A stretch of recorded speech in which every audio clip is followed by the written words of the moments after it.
Welcome to Squarebody Stuff. If you like watching a redneck play around with rusty old square bodies, this is the channel for you. Alright, in this video, it's been kind of a request and it's something I need to do anyways. And if you own a square body for any length of time, you're probably going to run into this yourself. What we're going to do in this video is door pins. We all had the floppy door squeaky here. His is probably the worst ones I got. All my trucks need them, but he's in the shop and needs them the most. So I'm going to go ahead and do his. And I already got the passenger side done, just kind of refresh my memory because it's been a while since I've done it. It works really good now. And this door doesn't fit this cab very well either. As you can see, it's a little tied up here and way loose back here. But this body line's pretty well lined up. I'm not sure if I'll be able to shim it or adjust it, or I probably won't even worry about it on this truck, but you'll run into that sometimes. Now, I did get the fender to fit the front of the door a little bit better, and the cab. Worked on that a little bit, but main issue is the door pins. Usually what will happen is your upper corner will be hitting the cab if your pins are really wore out, and your door will drop down. It'll mess with your striker. Now my striker, I've already got a piece of PEX on my striker, just 1/2 inch PEX. I've got another video about what I do there. I'll try to post the link up in the corner. So what we're going to do is going to get these pins out. Now some guys do it with the door still on, and I don't do that. I'm going to show you how I do it. I take the door off, that way it's out of the way, and I cut the pins, and because it's just a lot easier if you have the tools to do it that way. Now if you don't have the tools to do it that way, then not really sure what to tell you. You just have to kind of get some ingenuity going or something, because I'm just going to show you how I do it. It's about the easiest way I figured out how to do it, so stay tuned. Alright, I've got my engine hoist set up to hold the door up for me.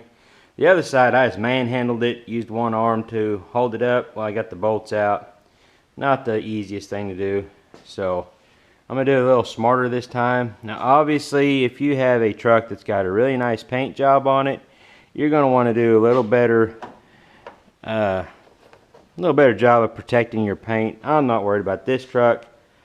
Same thing on like your fender. You know, put some duct tape or masking tape or something along your fender and your door edge. That way you don't scratch anything up while you're taking the door off. Honestly, about the easiest way to do it is if you have a friend or buddy or wife or somebody that can help you out, another set of hands to help you hold the door up while you're taking it off. That's an easy way to do it too.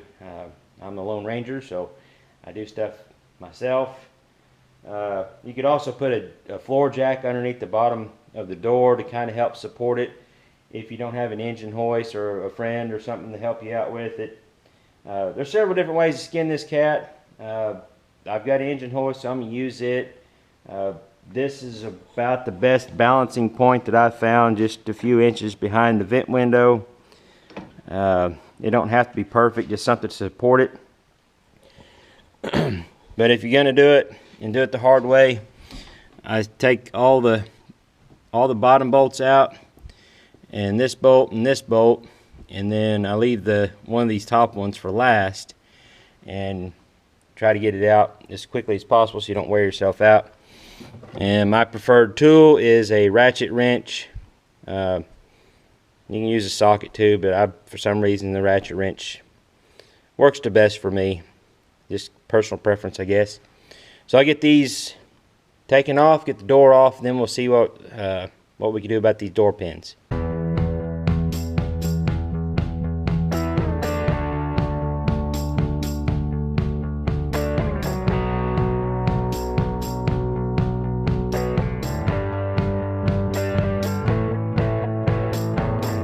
Now we can see what we got going on here.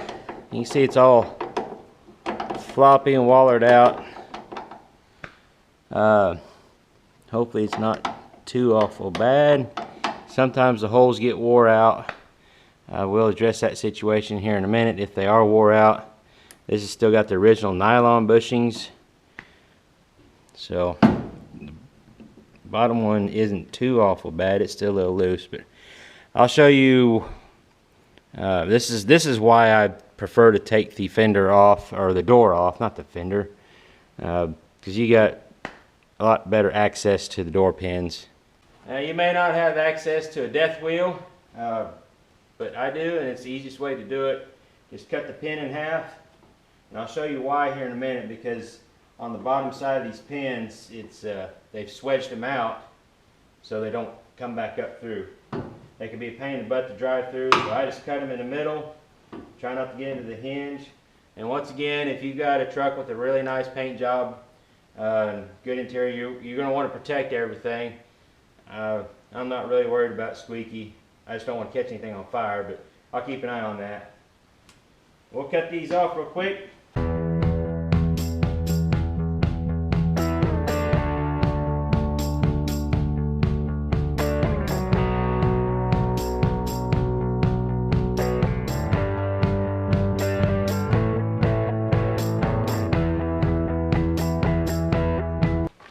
This is Dorman part number 38400. Just got it from local O'Reilly's. And you got to have 4 per truck, or 2 kits per door. Comes with the pin. If your hinges, if the holes are still pretty good and not wallered out, then like these are actually pretty good. That one's a little bit loose, but not too bad. You won't have to use these guys. And honestly, not really sure if I do it the right way or the wrong way, but if these are wallered out, I had to do that on the other side. I had to drill these holes out, put these in, and kind of cut them off flush where they fit over the hinges, and that repairs your hinge. But this side looks pretty good, and I should just be able to put these brass or bronze bushings in.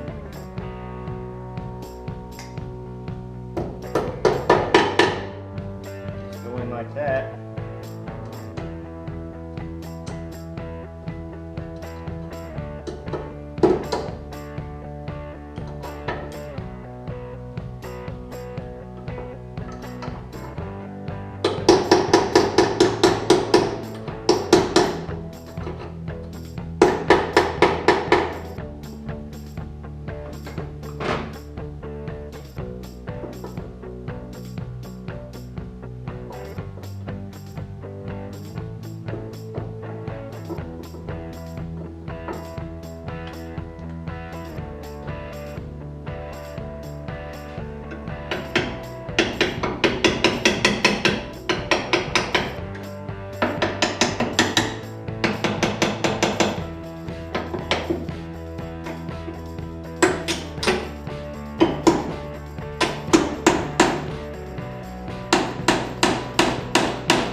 Nice and solid now.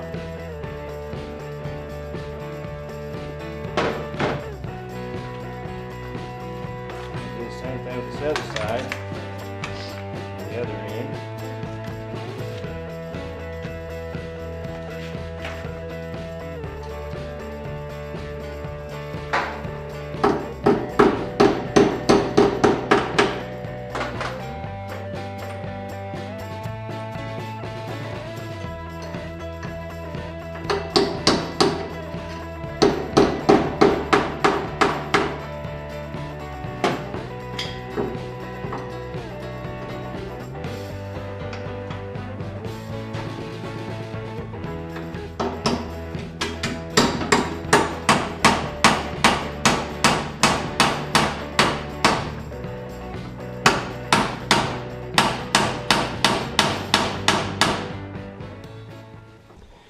pretty much all there is to it.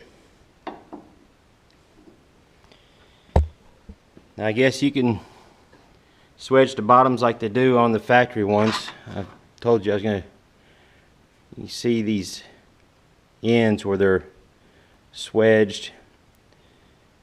Kind of a pain in the butt to do because you'll end up possibly knocking the pin back out, but I never do. They seem to stay in okay because they get locked in on the top side. Now I'll show you on this other side. Let me get my light right. One of these days I'll get some good lighting in this shop. But you can see that spacer, that knurled spacer that's actually inside in the hinge. I had to drill them out and put those spacers in to actually correct these, because these were actually wallered out really bad. And also the bronze bushings, just like we did on the other side. I hope you can see what I did there. But once you drive, I drove that one in this way, the bottom one in the same direction, going down. And I think you can see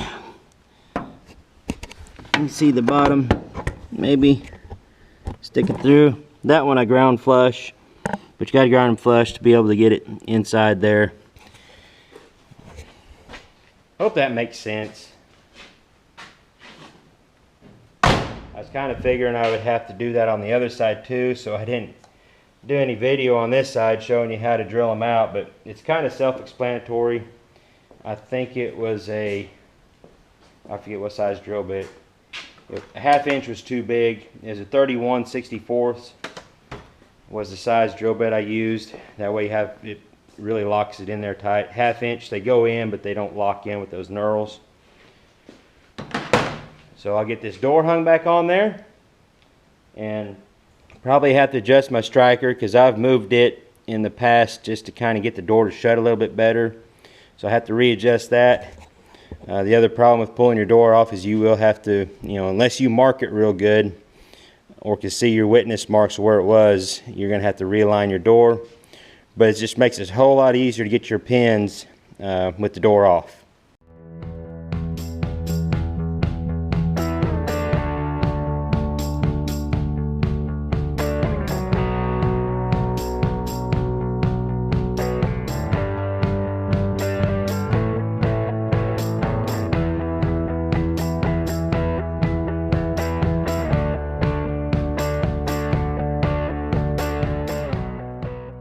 Alright, check this out. Nice and easy. Still got a little squeak. I need to take it apart and actually put a little bit of grease or oil or something inside the mechanism, but shuts nice and easy now. The door doesn't wobble. It actually fits a little bit better than it did. This door just doesn't fit this cab very well, but oh well, I'm not too awful worried about it.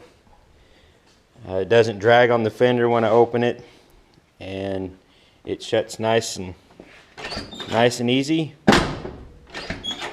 No more rattles. So there we go. That's how you install door pins and bushings. Like I said, on the other side, I had to actually drill it out and use those knurled inserts to repair the hinges. Hopefully yours hasn't got that far to where you have to do that. I kind of wish I would have got video of that, but I assumed that I would have to do the same thing on this side since this is the driver's door. And normally the driver's door has more wear than the passenger door.